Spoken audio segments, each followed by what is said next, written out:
நெருக்கத்தில் இருக்கும் உங்களை விடுவிப்பார் என்ற தலைப்பிலே எடுக்கிறேன். ஒருவேளை நெருக்கத்தோடு இருக்கீங்களா? அவங்களுக்கு இந்த செய்தி ஒரு ஆசீர்வாதமான செய்தியாய் மாறும். யோனா 2ஆம் அதிகாரம் 1-2 வசனங்களை வாசிப்போம். அந்த மீனின் வயிற்றிலிருந்து யோனா தன் தேவனாகிய கர்த்தரை நோக்கி விண்ணப்பம் பண்ணி, என் நெருக்கத்தில் நான் கர்த்தரை நோக்கி கூப்பிட்டேன். அவர் எனக்கு உத்தரவு அருளினார். நான் பாதாளத்தின் வயிற்றிலிருந்து கூக்குரலிட்டேன். நீர் என் சத்தத்தை கேட்டீர். யோனா என்ற தீர்க்கதரிசி உங்களுக்கு தெரியும். நினைவேக்கு போகும்படிய கட்டளையிட்டு அந்த தேசத்தை அழியும்படியாக நீ போய் அவளுக்காக உரை என்று சொல்லும் போது இவர் மாறி போனார். நடந்த சம்பவம், இவர் ஏறின உடனே ஒரு கப்பலுக்குள்ள ஏறினார். அந்த கப்பல் அது வைக்கும் அமைதியா இருந்தது. ஆனா இந்த யோனா ஏறின உடனே புயல் காற்று பெருங்காற்றும் அடிக்கப்பட்டது. அப்பொழுது அந்த கப்பலுக்குள்ள இருக்கிற எல்லாரும் இருக்கிற ஒவ்வொரு பொருளை தூக்கி வெளியே போட்டார்கள். அப்பொழுதும் கப்பல் அமுங்குற நிலைமையில் இருந்துச்சு.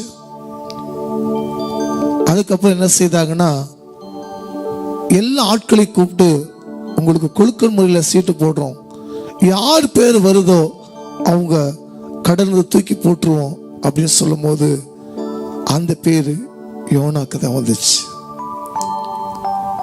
யோனாவை சீட்டு போட்டு எடுத்தார்கள். அப்பொழுதும் யோனா அந்த பேர் வந்ததுக்கு அப்புறம் தூக்கி கடல்ல தூக்கி போடுறாங்க. ஒரு பெரிய மீன், சார்க், சுறா மீன் அப்படியே அவர் விழுங்கினது. ஒரு சின்ன ஒரு பாம்பு தன்னுடைய அவ்வளவு பெரிய ஆட்டுக்குட்டியை முழுங்குது, மற்ற மிருகத்தை முழுங்குது. ஆனால் அந்த சுறா, சார்க் என்ற சுறா மீன், அந்த கர்த்தருடைய கட்டளை பாருங்க, சரியாக தூக்கி யோனாவை கடலுக்குள்ள தூக்கி போடுறாங்க. போட்ட உடனே அங்க ஒரு பெரிய சார்க் என்ற சுறா மீன் அவனை விழுங்கினது. கடிக்கல, விழுங்கிற்று. மீனோட வயிற்றுக்குள்ள யோனா 3 நாட்கள் இருந்தார். ஆண்டவர் மீனுக்கு கற்றுக் கொடுத்தார், விழுங்கணும் ஆனா சாகடிக்க கூடாது. யோனா அப்பொழுது ஜெபிக்க சொல்லும் போது, நினைவை ஜனம் அழிந்து போன சொல்லும் போது அவ ஜெபிக்கல, கர்த்தருடைய வார்த்தை கீழ்ப்படியில. இப்ப எங்க தெரியுமா, நரகத்துக்குள்ள அடிவாரத்துல போய் மீன் வயிற்றுக்குள்ள இறப்பைக்குள்ள போய் யோனா சிக்கி கொண்டார். அப்பொழுது ஜெபிக்கிறார். என்ன ஜெபித்தார்? யோனா 2ஆம் அதிகாரம் 7-9 மட்டும் வாசிங்க. என் ஆத்துமா என்னில் தோய்ந்து போகையில் கர்த்தரை நினைத்தேன். அப்பொழுது என் விண்ணப்பம் உமது பரிசுத்த ஆலயத்திலே உம்மிடத்தில் வந்து சேர்ந்தது. எப்ப கூப்பிடுறாருன்னா, அந்த ஜனம் அழிய போதுப்பா, நினைவே ஜனம் போய் அழிய போது போய் சொல்லு. அப்ப ஜெபிக்கல, அப்ப அறிக்கை செய்யல. மீன் வயிற்றுக்குள்ள 3 நாட்கள் யோனா தீர்க்கதரிசி வயிற்றில் இருக்கிறாரு. அப்போ கதறி அழுகிறார். 9ஆம் வசனம், நானோவெனில் துதியின் சத்தத்தோடு உமக்கு பலியிடுவேன். நான் பண்ணின பொருத்தனையை செலுத்துவேன். ரட்சிப்பு கர்த்தருடையது என்றான். ரட்சிப்பு கர்த்தர் எங்க போய் சொல்றாங்கன்னா, அந்த மீனுடைய இறப்பைக்குள்ள இருந்து கதறி அழுகிறார். நான் துதிச்சு ஜெபம் பண்ணுவேன், 2வது நான் பொருத்தனை பண்ணிக்குவேன். 3 நாட்கள் கர்த்தர் சொன்ன வார்த்தைகளுக்கு கீழ்ப்படியில, ஜெபிக்கல, நினைவே ஜனம் அழிந்து போன கவலைப்படல.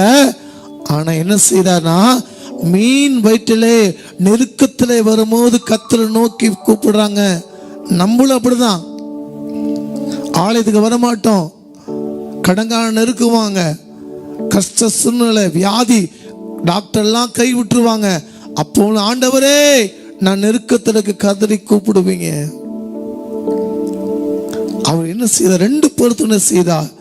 அந்த மீன் அடி வயிற்றுக்குள்ளே துதிச்சு ஜெபித்தார். 2வது பொருத்தனை பண்ணி கொண்டார். கர்த்தருடைய வார்த்தையுடைய தீர்க்க தரிசனமாக ஒரு தேசம் அழிஞ்சு போக சொல்லக்கூடிய மகன் தன்னுடைய சுயத்தினாலே ஓடி போனார். யோனா 2:10 நடந்து பார்ப்போம். கர்த்தர் மீனுக்கு கட்டளையிட்டார், அது யோனாவை கரையிலே கக்கி விட்டது. பாருங்க, 3 நாட்கள் தன் வயிற்றுக்குள்ளே வைத்துக்கொண்டு எங்க போய் கரகுச்சுன்னா, நினைவே கரையோரமாய் அது விழுங்கி அது கக்கி போட்டுச்சு. அல்லேலூயா. யார் மூலமாய் கர்த்தர் ஊழியத்தை கொடுத்து செய்யணும் ஆசைப்பட்டாரோ அவங்கள தான் பயன்படுத்துவார்.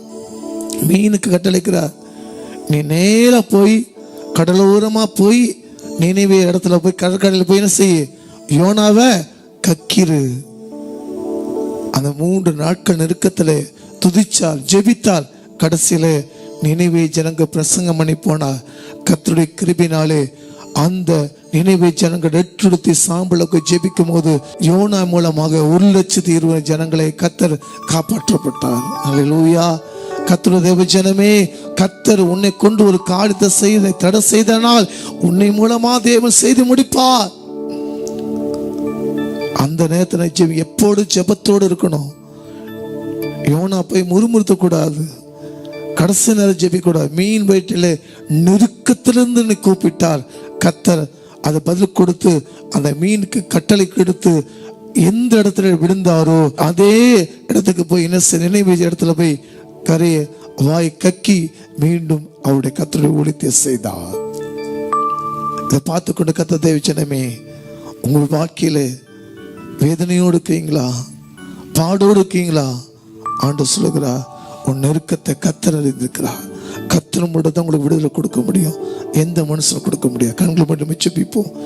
நெருக்கத்திலிருந்து உங்களை விடுவிப்பா. ஆண்டவரே, என் ஜனங்கள் வேதத்தை வாசிக்காமல் ஜெபிக்காமலோ குடும்ப ஜெபம் போகாமலையோ யோனா போய் முறுமுறுத்து ஆண்டவரே நெருக்கத்தில் கூப்பிட்டுக்கலாம்ப்பா. ஆண்டவரே, என்னை நோக்கி கூப்பிடு, நான் விடுவிப்பேன், நீ என்னை மையப்படுத்த வாய்ச்சினபடியாக என் ஜனங்கள் நெருக்கத்தில் இருக்காங்கப்பா. அந்த நெருக்கத்தை நீங்க மட்டும்தான் மாற்றி கொடுக்கணும். உண்மையா இருக்கும் போது யோனா ஜெபிக்க முடியாத சூழ்நிலை நெருக்கத்தை மீனுடைய வயிற்றில் நெருக்கத்திற்கு கூப்பிடும் போது அந்த விண்ணப்பம் கொடுத்த கர்த்தர் என் ஜனங்களுக்கு விண்ணப்பத்தை கொடுத்து விடுதலை கொடுங்க. ஆசீர்வதியும் இயேசுவின் நாமத்தில் நல்ல பிதாவே, ஆமென். நிச்சயமா உங்க நெருக்கத்திலிருந்து கர்த்தரோடு விடுதலை கொடுப்பா. யோனா விடுவித்த கர்த்தர் உங்களை விடுவிக்க வல்லவராக்கிறார். God bless you. கர்த்தர் உங்களை ஆசீர்வதிப்பதாக. ஆமென்.